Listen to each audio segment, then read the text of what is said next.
And get this, we even have free food events on Tuesdays and Thursdays. Is the Bluebird Night Owl noodles. What? Sorry, say that one more time for me, like free food. Free food, yeah. Tuesdays and Thursdays is the Night Owls. So they give out free pho, free noodles, and you bring your own bowl from, I think it's 5:30 up here in the building 1. And yeah, it's a good time and it tastes awesome. My name is Mackenzie. I'm a second year studying design and visual communication at University of Technology, Sydney. I've been living on Euromundang, which is UTS accommodation on campus living, for the past year and a half, nearly 2 years. I've recently become a resident networker. We help the residents stay safe, stay happy. We run some social events for people and just to keep people settled and feeling good. Awesome to meet you, Mackenzie. Thanks for joining me on the Choosing Uni podcast. Tell me a little bit about how you ended up deciding to live on campus. I'm from the Central Coast, which was a 2-hour commute every morning. The 6 a.m. train was kind of getting to me after about 6 weeks. I bet. So I looked into UTS accommodation. I managed to get a studio, and I've been here ever since. How far from campus is it? So we're here on the Broadway, the main campus on Broadway. We're literally standing in the Tower building as we speak. It's open day, bazillion people everywhere. It is busy today, yeah. How close to home are you?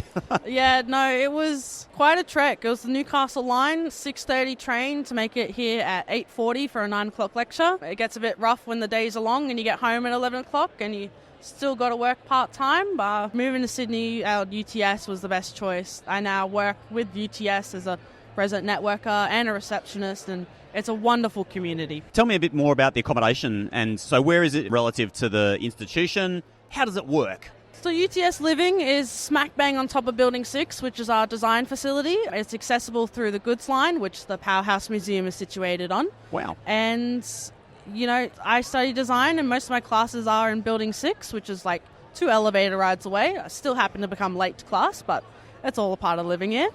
UTS accommodation, we have 6 shares, we have 2 shares, we have single studios. It's just a matter of what you prefer to live in, how many people you're happy to share with, but also what you can afford as well. I believe we also have a scholarship as well, but you're going to have to check out UTS's website for more information on that one. So I just overheard you saying to somebody who'd come up to ask a question that prices start around $360 a week at time of recording, of course. That sounds incredibly reasonable to me for the price of Sydney. Oh, yeah. Wow. In comparison to surrounding prices, that's the 2025 rate for a 6-bedroom apartment. It's $361 per week. You pay fortnightly. It includes electricity, it includes Wi-Fi, it includes your water bill as well. And it kind of includes your social circle as well, because the amount of events that we host. You know, you're close to university campus, so you can go to a bazillion society club meets as well. And we have cultural nights and, you know, a good free food event every now and again at UTS campus. Sounds to me like a ready-made kind of community, a pretty easy transition into uni. And get this, we even have free food events on Tuesdays and Thursdays. Is the Bluebird Night Owl noodles. What? Sorry, say that one more time for me, like free food. Free food, yeah. Tuesdays and Thursdays is the Night Owls. So they give out free pho, free noodles, and you bring your own bowl from, I think it's 5:30 up here in the building 1.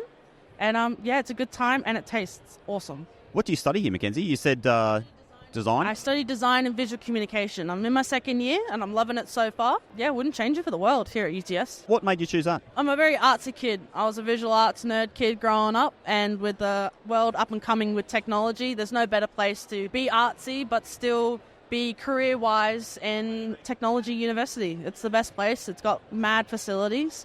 The design, it's got laser cutting, it's got sewing facilities, it's got the library is to die for. The study spaces, amazing. Actually, I was just in the library 2 days ago. Really? Yes, my first time in the new library. That is an extraordinary space, isn't it? We got different noise levels as well. Like if you want to study in silence, like even if your keyboard's too loud, they'll ask you to move down a level. Like it's organised like crazy. And their books variety that they have, amazing. G'day, it's Rob here. Hey, are you a parent or a carer of a student that's thinking of going to uni in the years ahead? Did you know that Choosing Your Uni has a whole bunch of resources that are just for people like you? And you can find those at parents.choosingyouruni.com. You're going to find things like links to our Facebook community, downloadable worksheets, and heaps of advice by parents for parents. It's all the sort of stuff that you need to help guide your student on their journey to uni and beyond. Check it out now, parents.choosingyouruni.com. Is there something that surprised you about UTS, like something you may have maybe heard before you came here that turned out to be true or not true, or something you just got here and went, oh, wow? I kind of came to UTS with no expectations. But what did shock me, though, the building that we're currently in, Building 1, the tower, as UTS calls it just looks like a bunch of Tim Tams stuck on top of each other. Very good. And I wasn't expecting that. But, I love it. It's really, really good. One thing I love about UTS, actually, so the tower building, as you say, voted Sydney's ugliest building. Oh, yeah. But inside, the facilities are in fact incredible. And, the uni spent a lot of money and a lot of time trying to make this campus sticky. So trying to make it so awesome that students want to hang around. Do you find that's the case? Personally, this is hit and miss opinion, depending on the student. I'm not personally a fan of Building 1, just for the study space-wise. It's more of a good communal flow. Like O-Day, you can see the layout. It's absolutely bustling. We're currently on top of the underground, which is kind of like the social club pub of UTS. That's a good place to go for a cheap meal as well. But I love the library. I think Building 2 is a special place in my heart. Building 1 is pretty okay, but I just love it because it looks like Tim Tams. Any other tips or tricks for UTS? Like now you've been here for, how long have you been here for now? I'm in my second year. Second year, it started awesome. in 2023. Fantastic. I graduated high school in 2022, straight out of high school, and it's a big jump, but it's a smooth, easy process. You've had some time to get settled here. Tips and tricks for someone Tips and starting tricks. here. I would recommend going to as many O-Days as possible. Mm-hmm. Get those freebies. Get those pamphlets. You better have them and not need them than the other way around. Tips and tricks also be available on the 9th of October at 10 a.m. to apply for UTS housing. Get your application in. Come join us community at UTS housing. Is it competitive? At times it is, but it depends on how many people are interested at once. But at the same time, tips and tricks, come and just walk around UTS campus. Between 9 and 5, it's open doors. If you're in high school, come study at UTS Library. Come enjoy the facilities. It's open to everyone. We'd rather better your education than, shut the door in your face. Last question for you. If you had some advice for 16 or 17-year-old Mackenzie, what would you go back and tell yourself? Oh, goodness. 16, 17-year-old. I think that was quite a time through high school, but my feedback would be keep going. Keep trying. It's hard at the moment, but it works out in the end. The community and the lifestyle I have now with university is what little 8-year-old me imagined what being an adult was like. It's quite a change. Focus on what you're doing. Prioritize your mental health. Have that break. It is okay. Breathe. The sun will rise tomorrow. But yeah, just keep going at it, guys. You're gonna. Do you know what you want to do next? You're still discovering, post uni. What I'm gonna do next? I think I might do honours in my degree for design, and maybe I might come back and teach design at UTS. But that's a bit 6-8 years in advance. Actually, sorry, I'm just going on because you've got some really great insights. Design program, very practical. Yes. Oh my God. I studied design and visual communication. I thought it was going to be computers, screens, galore. No, my hands get dirty nearly every class. I go back home and I'm covered in ink. I've got acrylic on the bottom of my shoes.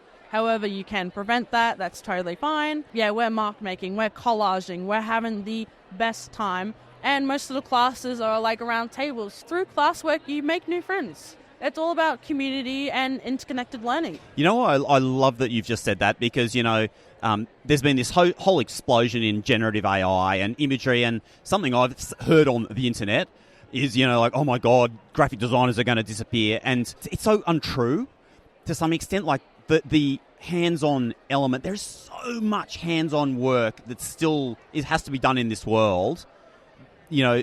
Design, graphic design, these aren't going anywhere anytime soon. Does graphic design, you look around at posters and everything and advertising and how, Colgate, you think of red and you think of toothpaste, you think of Colgate. What I'm studying, that's what I'm behind.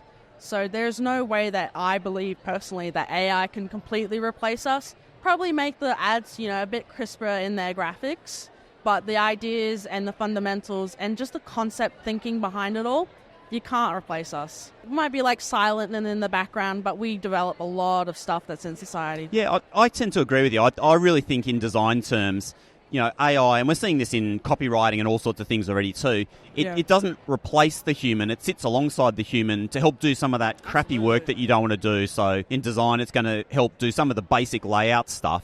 And your designer is going to be delivering that higher value. We add that pizzazz. Exactly, the zazz. We add that pizzazz. I love that. Yeah, the zazz, that extra element, the creative source, because ultimately if AI is working off pattern recognition, good design Some of it's about pattern recognition.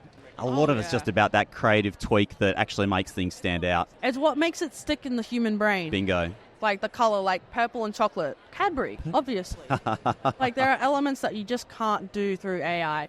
There is quite some controversial opinions though, like especially with ChatGPT. That I've had assignments where it's been encouraged to use AI like to develop visuals. But then I'm ripping apart those visuals, I'm adding them in the background, I'm layering them with other papers and stickers. So it is utilised, but the regulation of that use is what matters.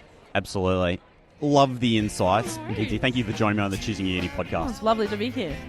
At Choosing Your Uni, our mission is to make finding your ideal institution and your degree fun, easy and stress-free. So if you're looking to save some time, to discover more and to get personalised advice for every step of your journey, check out choosingyouruni.com. Our theme music is composed by Pasha Shogi and his band Flow, and this episode has been researched and constructed on Garigal land in Sydney. Until next time, have yourself an awesome day.